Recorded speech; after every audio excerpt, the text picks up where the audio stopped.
Welcome, everybody, to another episode of Time Out for Anesthesia. I'm really excited to welcome back a guest that we had previously.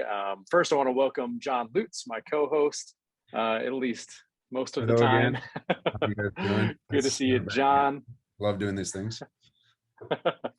And with us today, again, we have Bobby Wong, founder and president of Neximatics.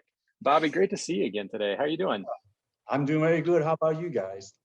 Great. I'm doing great. So, Bobby, we want to have you back on. We had a great time with you previously, and you speak so well about things in the anesthesia and just the healthcare industry in general. We wanted to bring you back on and talk about it, just in a more general kind of conversive way about the industry itself. Specifically, when we think about healthcare, specifically anesthesia and technology, software and hardware alike, what are some trends, what are some patterns that you see developing around you right now? And you can include Neximatics and their work with integrations with Vitals machines and everything that you want. Yeah, so thank you for bringing me to your show. I mean, I really appreciate this opportunity.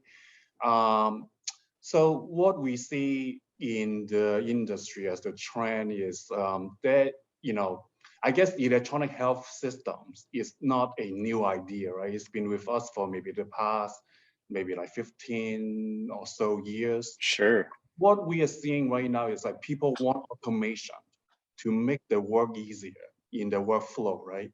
So at that, moving on to electronic health record is a big giant step, and people are moving in already. Now that people are using it, they want automation. And so what we do, at Neximatics is like, we are, one of the company that help automate some of the work process in EHR in the area of vital sign charting. So we have a solution that pull vital signs like the heart rate, the blood pressure, the BIST, and we will stream it to electronic health record system like Graphium. And inside Graphium, the providers or the user would not need to write down the vital signs anymore. It's like the number will just come out. They will be put in a nice grid or nice graph for people to see and to help everything down the road, right? From reviewing a case to billing to anything. And I think this kind of automations is going to be a driver to help people use the electronic health record system more. And this is the area that we help in the industry. Cool. I have a question. Oh, absolutely. Yeah. Go ahead, John. So I've got to tag along to a bunch of different onboardings, and you always talk to a bunch of different providers about their opinions on any number of things, right? And it's funny, it's like some people are like, oh, I don't like Vitals integration. Some people absolutely love it. And I guess my question is like, is it as the industry matures, just like anything else, adoption just increases?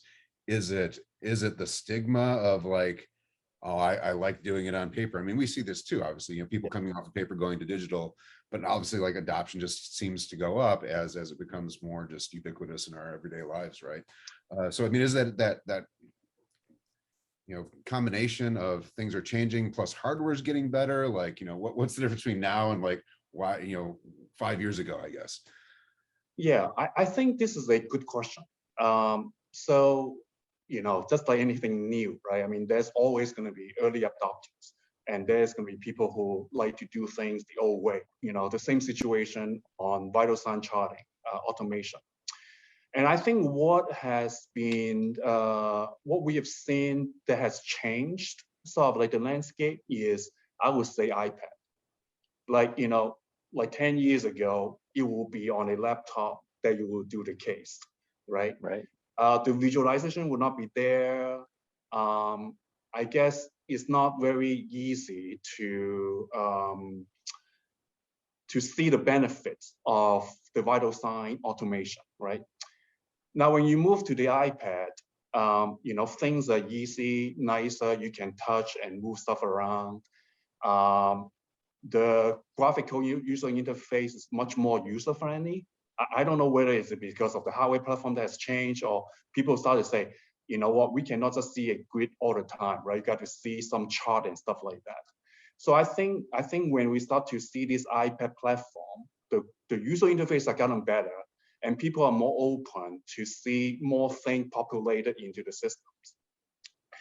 And then, you know, on the clinical side, I would say, you know, there's always a, you know, for people who understand the value of charting or automation of charting, they will understand that this, at the end of the day, is about quality of patient care, right?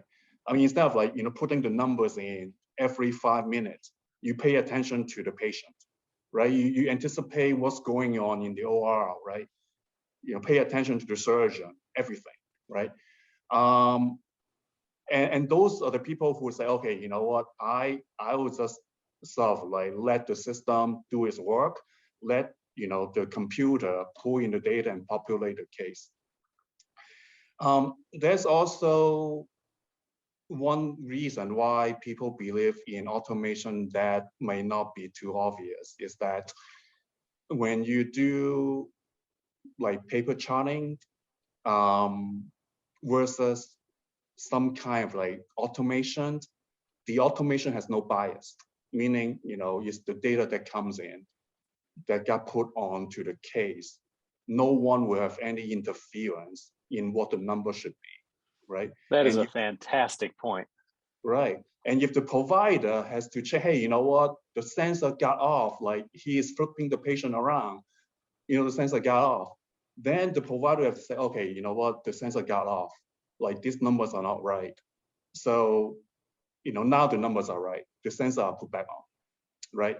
So when you really think about it, it's like, you know, we don't want everyone to go there, but, you know, there's certain unbiased quality of the data when you do this kind of automation.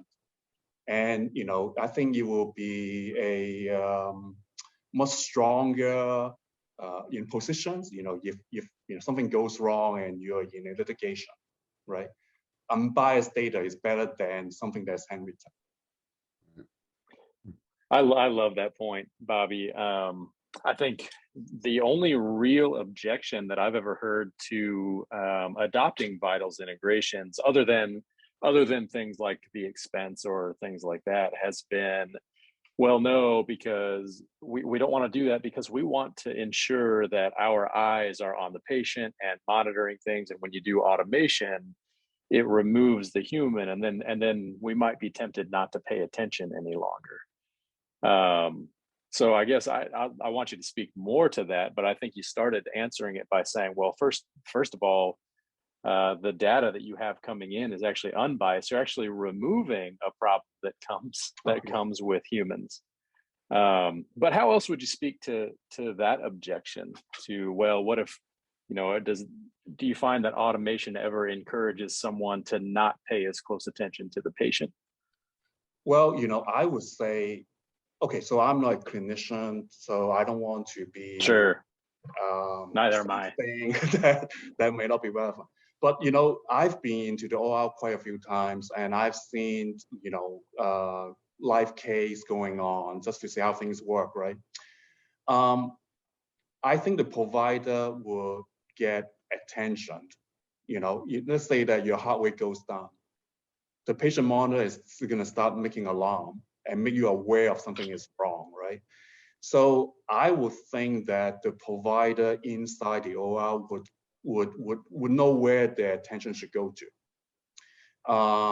So in that case, you know, we pull the data from the patient monitor, right? So if the patient monitor has some issue with some number, like heart rate is dropping too fast, right? The provider would know. So I don't really see how taking your eyes off because of automation is detrimental. Because the rest of the system is going to help catch the attention of the providers. But, you know, having said that, though, you know, maybe, you know, in the future, right? Maybe Graphium can also generate an alarm. I mean, think about it, you got the data. Sure. You can also Well, tell and me you bring up, about- you know, you've hit towards data a couple times.